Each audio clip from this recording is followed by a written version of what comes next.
Hey everyone, welcome back to my channel, it's Crystal here. So everyone, we've got a preview to look at, and this is for the game Black Myth Wukong. I guess IGN have got hold of the first 2 hours of the game, and they've released a nice little preview for us of the gameplay footage. And yeah, I'm really intrigued to have a look at this. Yeah, I'm really excited for this game. The trailers have just been amazing. I love the concept of the game. The last trailer was just hilarious. I loved how he pulled that staff out from his ear. So yeah, I'm really excited for this game. It's out 20th of August, and now we've got a little preview to have a look at.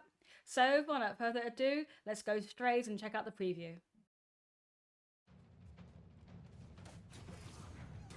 Let's go.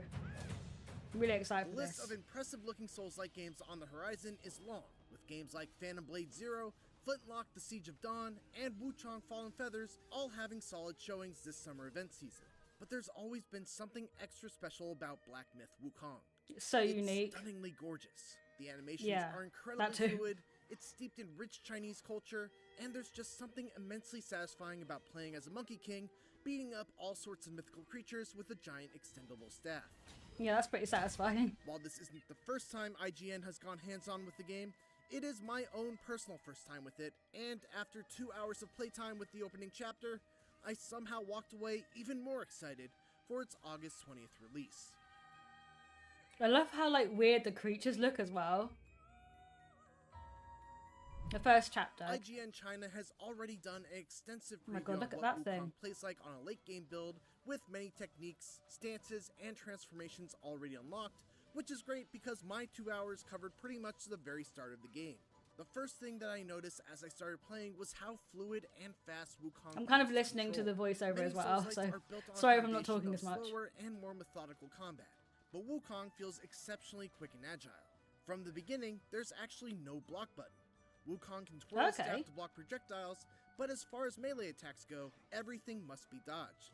To that end, there's a Bayonetta-style dodge system where you I can prefer dodge dodging up to 3 anyway, so times to very blocking. quickly, but after the third one, you're punished with a lengthy recovery time to try and curb people from just mindlessly mashing the dodge button.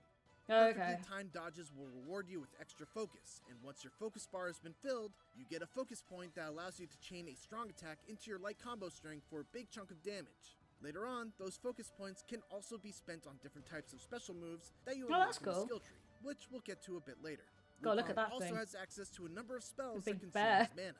I only really got to play around with the Immobilize spell, which, as you can imagine, stops an enemy in their tracks and allows you to sneak in a few hits before the spell's effect wears off. There's a lot of Stronger enemies, boss and fights. especially bosses are affected by the spell much less, and sometimes they were able to shrug it off entirely. Got lots Even of fire. at just an early stage, combat was a fun dance of I remember this actively looking for this opportunities to avoid creature enemy attacks thing. and find openings, keeping an eye on my focus meter so that I can use a damaging heavy attack whenever I have Like a really big chance, garden gnome while or also like a managing my statue or mana something. and cooldown for my Immobilize spell.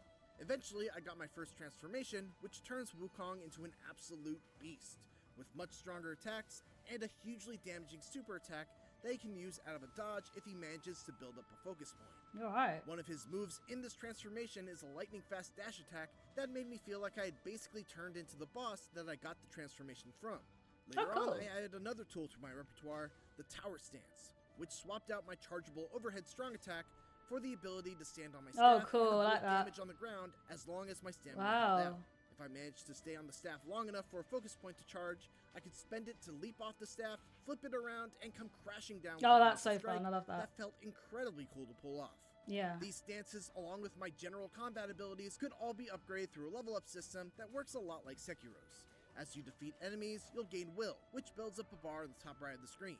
When the bar is full, you gain a spark, which can be used to purchase upgrades from one of your various skill trees. Once you fill a bar and bank a point, you can't lose it. You can even add that point wherever you want, not just at a shrine, which serves as Wukong's version of a bonfire-like checkpoint.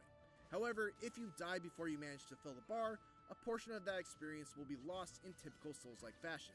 Don't let that trick you into thinking that Wukong is an easy game though, because it certainly is not. More Enemies fire. are aggressive, bosses are relentless, So much and fire. even more so in their second phases, and you only have a scant few restorative Fire potions and to bosses, keep I yourself think, is the alive. theme we're getting here. I also managed to find a secret boss room behind a waterfall that took me to a dragon boss that absolutely wrecked me. Fortunately, you can teleport from shrine to shrine, so you can come back to them much later down the road. Yeah, I hope you all like upgrade boss your fights, gear because I and think we're add going to some get more quite a points few in into this your skill game. trees. And speaking of gear, I didn't manage to find all that much, but I did find enough to at least know that there are sets of armor that grant extra bonuses for great. wearing multiple pieces of gear from that set. The levels themselves were fairly linear with a couple of branching points that led to some sort of treasure or item pickup. The real star of the show, though, were the boss battles. Even in just 2 hours, I fought against a wide variety of bosses. From a speedy wolf boss that I snagged my first transformation from, to a mule-kicking frog in human clothes, to an extremely difficult two-phase battle against a snake man. Oh, not a big All in all, frog I boss. greatly enjoyed my time with Black Myth Wukong. Even in just 2 hours of playtime, I felt like I got to experience a lot of combat progression, and am excited to see how things will continue to evolve as the game goes on. We won't have to wait much longer to see how the full game shakes out, as Black Myth Wukong releases on PC and PlayStation 5 Not long on now. August 20th. Alright, cool. Alright, cool. So that was a great preview. I'm like so excited for this game. I was being a bit quiet at times because I wanted to hear what the reviewer was saying. Because they were explaining a lot about the progression, the gameplay, the boss fights. I feel like we're going to get a lot of boss fights because you've already seen the first 2 hours, like how many bosses there are. Yeah, this game looks amazing. It's out in August and like that's going to fly by because we're already in like mid-June. So yeah, it won't be too long now until the game's actually released. It's been a long time making this game, but yeah, I'm really happy that we're finally getting closer to release date. And that was a great preview. Do me a favour, guys. Let me know in the comments what you think of this preview and if you're excited to get this game. If you like the reaction, please like the video. It really helps the channel grow. For more reactions, please go ahead and subscribe to the channel. And that is all from me today, guys. Thank you so much for watching.